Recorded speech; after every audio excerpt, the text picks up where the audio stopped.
Donc bonjour.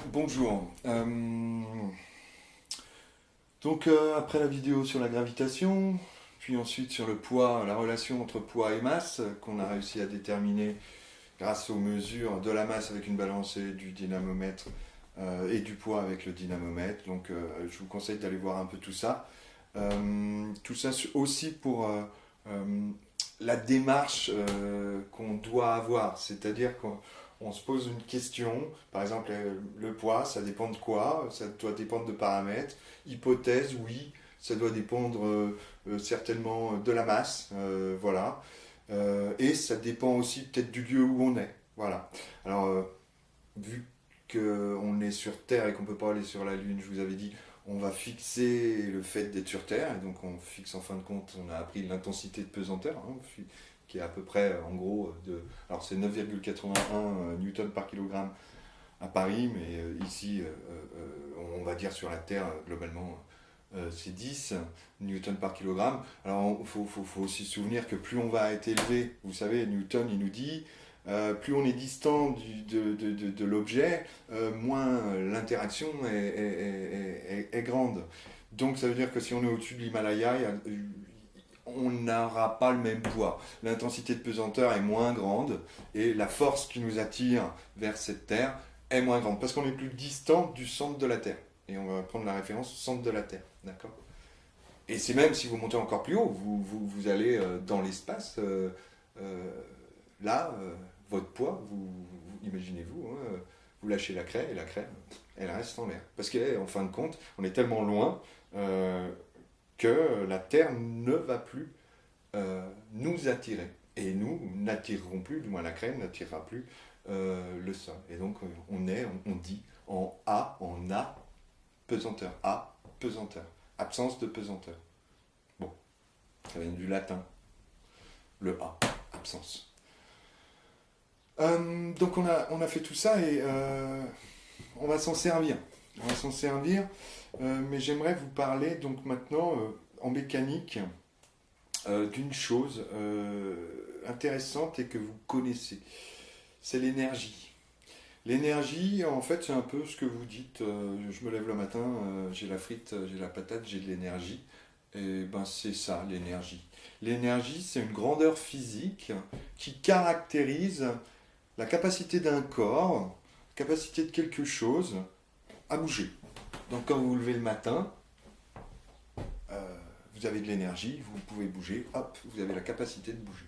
Donc l'énergie, c'est une grandeur physique qui caractérise la capacité d'un corps à bouger, qui caractérise la capacité d'un corps à changer d'état. Par exemple, passer de l'état solide à l'état liquide.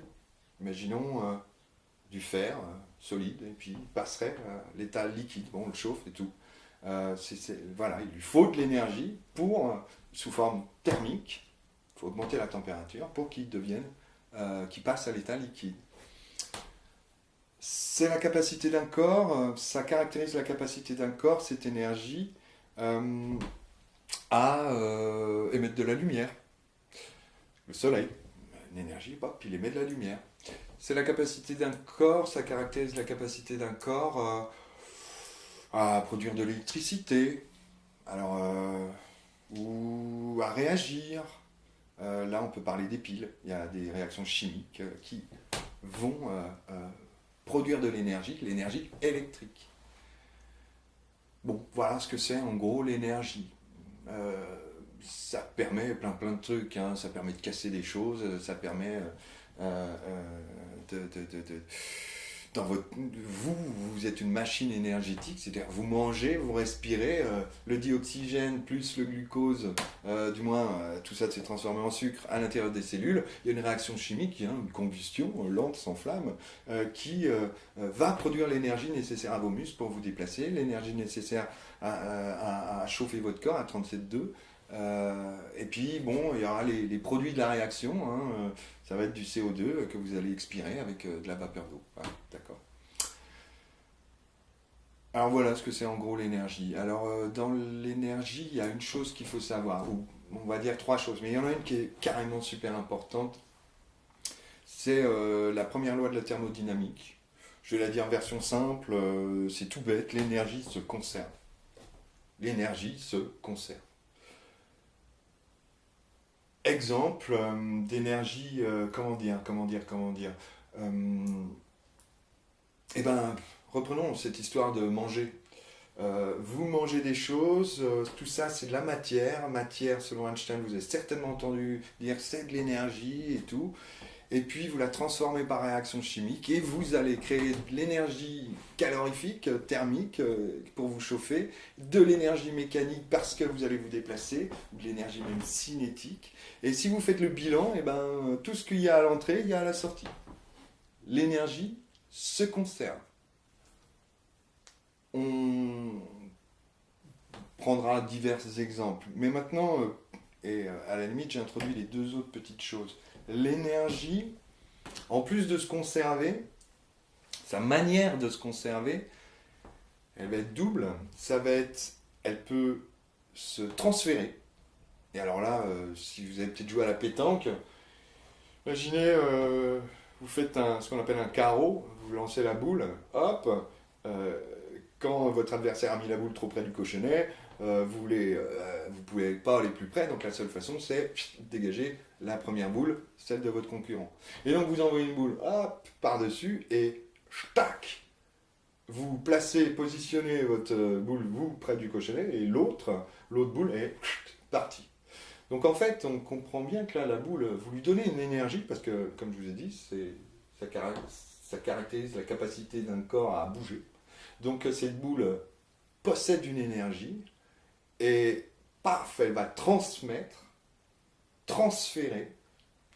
l'intégralité de son énergie, quasiment, à l'autre boule qui va repartir.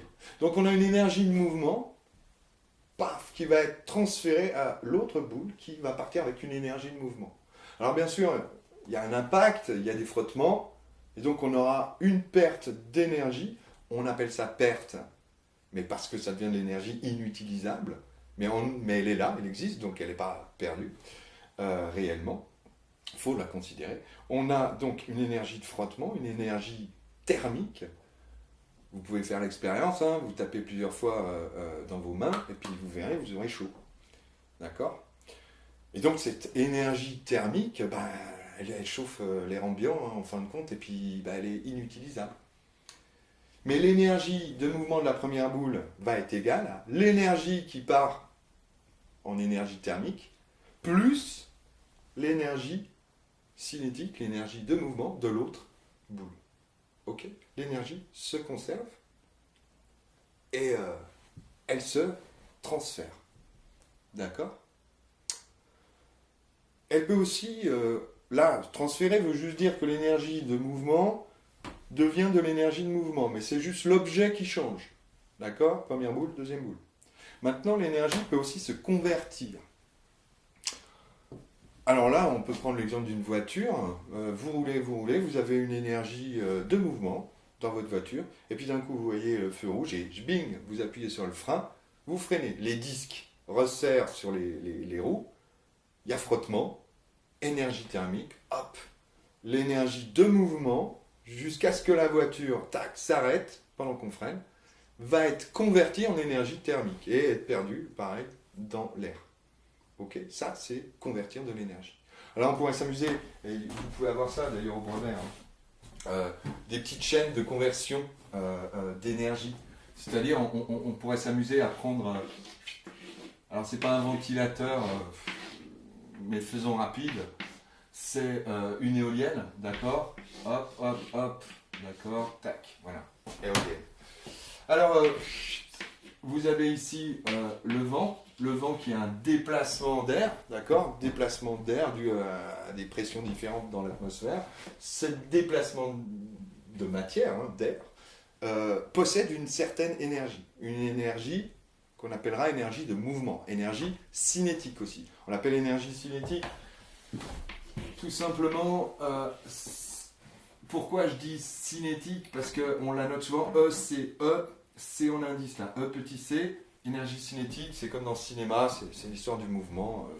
Allez voir la racine du mot, c'est intéressant. Maintenant on l'appelle énergie de mouvement, bon, mais on a gardé le petit c, parce que si on mettait un petit m, c'est déjà utilisé pour l'énergie mécanique. Et juste pour faire la fin de l'histoire, l'énergie mécanique, c'est égal à l'énergie de position plus l'énergie cinétique. Donc, vous verrez. Donc, là, on a une énergie cinétique qui va faire tourner des pales, donc qui va se transférer, d'accord, se transférer en énergie cinétique, ok, énergie cinétique du vent, va être transférée, parce qu'il va faire tourner, toute cette énergie va faire tourner les pales, donc en énergie cinétique des pales. Alors, ça s'écrit peut-être comme ça, je sais pas. On va mettre un S en tout cas. Puis, ces pales vont faire tourner à l'intérieur un axe, un rotor. Bon, tout un système, on reverra ça plus tard, quand on fera de l'électricité. Tout un système et un alternateur, en fait. Un alternateur qui va convertir, et ce coup-ci, c'est une conversion. Là, c'est un transfert. On conserve la même énergie, mais c'est pas la même chose. Et puis ici, on a une conversion. D'un coup, je ne sais plus écrire, une conversion de l'énergie cinétique due aux pales grâce à un alternateur en énergie électrique. Ok ? Cette énergie électrique, elle part dans un fil, cette énergie électrique, puis elle va aller hop, hop, boum, boum, elle va aller allumer une lampe. Et cette énergie électrique va être convertie, encore une fois, convertie en lumière, en énergie lumineuse. Alors ça c'est assez facile en fait, il faut juste poser la question, mais les mots à retenir, hein, c'est qu'on peut transférer de l'énergie. Transférer de l'énergie, c'est quand on conserve la même forme d'énergie, c'est énergie de mouvement, d'accord ? C'est l'histoire de la boule de pétanque. On a conversion d'énergie, c'est quand on change de type d'énergie, hein, d'accord ? Et puis, voilà, donc voilà ce qu'il y a à savoir sur l'énergie. Alors je vais juste finir, parce que on a, comme je vous ai dit, une grandeur physique. C'est une grandeur physique qui possède une unité de mesure. Cette unité de mesure, c'est le joule. D'accord ? Joule. Ça s'écrit comme ça. Cette unité de mesure qui est le joule, vous connaissez une autre unité de mesure. Souvent, c'est écrit sur les paquets de céréales ou c'est écrit sur les paquets de choses que vous mangez, la nourriture que vous mangez. Ça arrive. Quand c'est pas que ça arrive, c'est souvent, il y a ça marqué derrière. Vous allez avoir les apports journaliers, je ne sais quoi. Et on va parler de kilocalories ou de calories. Ou de petites calories. Kilocalories ou petites calories. Et une calorie, c'est 4,18 joules. Mais alors là, d'un coup, je ne sais plus, il faut aller voir. Une calorie, c'est 4,18 joules. Dès qu'on parle d'énergie, alors ce qui va être bien, c'est que dès qu'on parle d'énergie, c'est en joules. Ce qui fait qu'énergie de mouvement, énergie de position, vous verrez plus tard, là, juste après, énergie mécanique, énergie, tout ce que vous voulez, électrique, tout ça, c'est des joules. C'est des joules. Alors, sur votre facture d'électricité, mais heureusement que vous n'en payez pas, c'est pas vous qui la payez, c'est à la limite vos parents et tout ça, ou c'est pas vous qui regardez trop cette feuille où il y a marqué combien vous payez, et on me dit souvent du kilowattheure. Et bien là, l'énergie, elle a une autre unité de mesure, mais c'est parce que elle est plus parlante en fait. Watt-heure, kilowatt-heure. Les watts, c'est l'unité de mesure de la puissance. Heure du temps. Énergie égale P fois T. Bon, on reviendra à tout ça après, avec l'électricité. Donc essayez de comprendre ça, et cette histoire d'énergie qui est une grandeur physique, unité de mesure le joule, et qui caractérise la capacité d'un corps à faire plein de trucs. Dernière chose aussi pour la suite, et promis je m'arrête, l'énergie, ça se mesure pas. On n'a pas un appareil, hop, on le branche et voilà telle énergie. C'est pas comme ça. La seule chose qu'on peut faire avec l'énergie, c'est voir son effet. L'énergie thermique, l'effet, c'est que la température monte. L'énergie électrique, c'est qu'on arrive à brancher des trucs et que ça fonctionne. Voilà, avec les moteurs et tout. Énergie de mouvement, bah, la chose se déplace. Voilà. On ne peut voir que les effets. Donc les choses à retenir. L'énergie se conserve. Pour se conserver, elle peut se transférer à un autre corps. Ou elle peut se convertir en une autre forme d'énergie. Voilà ce qu'il faut retenir sur l'énergie. Après, on va aller dans le détail au boulot.